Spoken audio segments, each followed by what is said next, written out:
Bon, on va faire un autre exercice comme ça, comme celui de tout à l'heure, avec une démonstration à trous, à remplir, à compléter. Mais là, on va le faire directement sur l'interface d'exercice en ligne. Alors, bon, on a cette figure encore, et on nous dit que la droite BC ici, est parallèle à la droite DF, comme tout à l'heure, hein. Donc ces deux droites sont parallèles. Et puis on nous dit aussi que la figure n'est pas tracée à l'échelle. Alors, ensuite, on nous donne un certain nombre de données. D'abord, on nous dit que l'angle ABC, ici, l'angle ABC qu'on voit apparaître en orange, il a la même mesure que l'angle CFE. L'angle CFE qui est ici donné en bleu. Donc ça, je vais le mettre avec des codages. Voilà, je vais prendre ce codage. Voilà. Ces deux angles sont les mêmes. Ensuite, on nous dit que l'angle ACB est à la même mesure que l'angle ECF. L'angle ACB, ici en orange, et l'angle ECF. Donc ceux-là, je vais les noter. Je vais noter qu'ils sont égales. ECF. ECF, c'est donc celui-là. C'est ça. Et ensuite, on nous dit que l'angle ACB et l'angle BDE ont la même mesure. ACB et BDE ont la même mesure. Donc voilà, c'est les deux angles qui apparaissent en couleur. Donc là, je vais du coup noter celui-ci avec un double arc pour montrer que c'est le même que les deux autres. Et ensuite, on nous dit que l'angle BAC a la même mesure que l'angle BED. BAC a la même mesure que l'angle BED. Donc je vais le noter. Et là, il faut que je mette trois arcs, hein, parce que rien ne m'indique que ces angles-là sont égaux à un des autres que j'ai noté ici. Alors, voilà. Donc ensuite, qu'est-ce qu'on nous dit? On nous donne aussi quelques longueurs. Alors, quelques mesures de longueur égales. Donc on nous dit par exemple que la longueur BC et la longueur CF sont les mêmes. Donc ça, je vais l'indiquer par un codage. Voilà. Et puis on nous dit que la longueur AC et la longueur DE sont aussi les mêmes.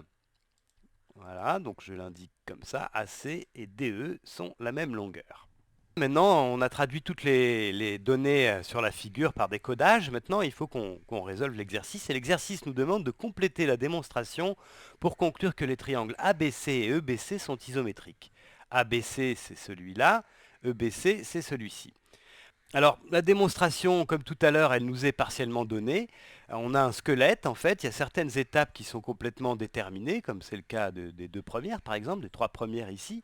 Mais il va falloir qu'on complète les autres, certes les deux dernières, par exemple, ici, qui ne sont pas déterminées.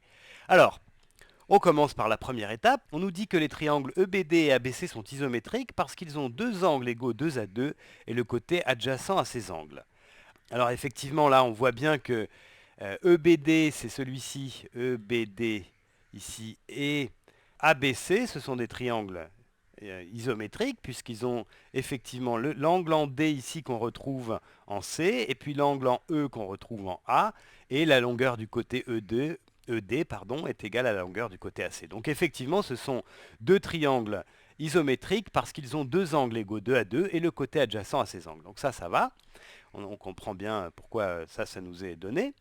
Et puis ensuite, la deuxième étape, on nous dit que BE est égal à AB. Le segment BE, la longueur du segment BE est la même que la longueur du segment AB, car les côtés correspondants de deux triangles isométriques ont même longueur.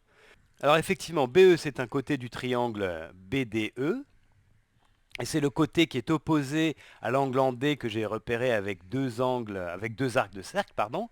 Et dans le triangle ABC, ce côté-là, c'est bien le côté AB, puisque le côté AB est opposé à l'angle en C qui est à la même mesure que l'angle en D. Voilà. Donc ça, on comprend bien aussi. Maintenant, on continue. Alors la troisième étape nous dit que les triangles EFC et ABC sont isométriques parce qu'ils ont deux angles égaux 2 à 2 et le côté adjacent à ces angles. Encore une fois, hein. Alors EFC c'est celui-ci, et puis ABC, c'est celui qu'on avait déjà regardé tout à l'heure. Et alors on nous dit ils sont isométriques parce qu'ils ont deux angles égaux 2 à 2 et le côté adjacent à ces angles. Alors effectivement, l'angle en F, ici on le retrouve en B, et l'angle en C, on le retrouve en C aussi. Et puis effectivement, le côté CF a la même mesure que le côté BC, donc c'est le côté adjacent à ces deux angles qui a la même mesure dans les deux triangles. CF correspond à CB. Donc ça, on le comprend aussi, les deux triangles EFC et ABC sont effectivement isométriques pour cette raison qui est donnée ici. Alors, la troisième étape, c'est la première qu'on doit remplir. On nous dit que CE est égal à AC.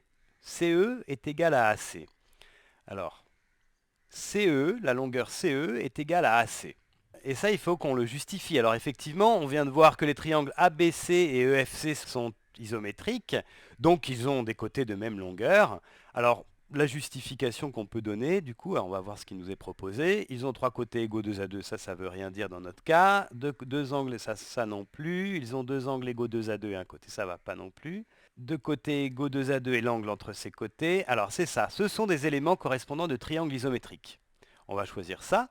Effectivement, c'est bien ça parce que le côté CE dans le triangle EFC, c'est le côté qui est opposé à l'angle en F, qui est représenté par un seul arc. Et puis cet angle-là, on le retrouve en B. Donc effectivement, le côté opposé à cet angle en B, c'est le côté AC. Donc les côtés CE et AC sont bien des côtés correspondants dans cette isométrie. Bon, je vais en profiter pour noter tous les codages restants sur la figure, tous ceux que je n'ai pas notés. Alors on avait dit que EBD et ABC sont isométriques. Donc ça veut dire que cet angle ici en B, il a la même mesure que cet angle-ci en B. Le côté BD, qui est celui qui va de cet angle marqué par un seul arc, là, celui marqué par deux arcs, il a la même longueur du coup que celui-ci, le côté BC. Voilà, donc ça je peux le noter comme ça. Ensuite, du coup ce côté-là, je vais le noter avec trois petits traits et je vais le retrouver ici. Voilà, bon, ça c'est une chose. Ensuite, le fait que les triangles EFC et ABC soient isométriques, du coup ça veut dire que cet angle-là qui est en E, il a la même mesure que celui qui est en A ici. Voilà, je l'ai noté. Alors le côté EF qui est ici, eh bien, il va correspondre au côté AB qui est là, puisque c'est le côté qui est adjacent aux angles notés par un triple arc et par un arc simple, donc c'est bien ça. Donc celui-ci, je vais pouvoir le noter avec trois petits traits. Et du coup, le côté EC, c'est celui qui correspond au côté AC. Voilà. Donc je vais le noter comme ça. Voilà, là j'ai repéré toutes les indications qui sont données par les données de l'énoncé et par les étapes de ma démonstration qui donnent l'isométrie de triangle. Voilà, alors maintenant, grâce à tous ces codages, je peux compléter la dernière étape de ma démonstration. Je peux finalement dire que les triangles ABC et EBC, ils sont isométriques parce qu'ils ont trois côtés égaux 2 à 2. Alors je vais l'écrire ici, ABC et EBC sont isométriques car ils ont trois côtés 2 à 2. Voilà, alors maintenant je vais pouvoir vérifier. Ah, j'ai mal écrit, j'ai écrit AEBC, donc c'est EBC. Hein. ABC et EBC sont isométriques car ils ont trois côtés égaux 2 à 2. Et là, je vais pouvoir vérifier la réponse. Je clique. Et voilà, ça y est, on a réussi à compléter la démonstration qui nous était demandée.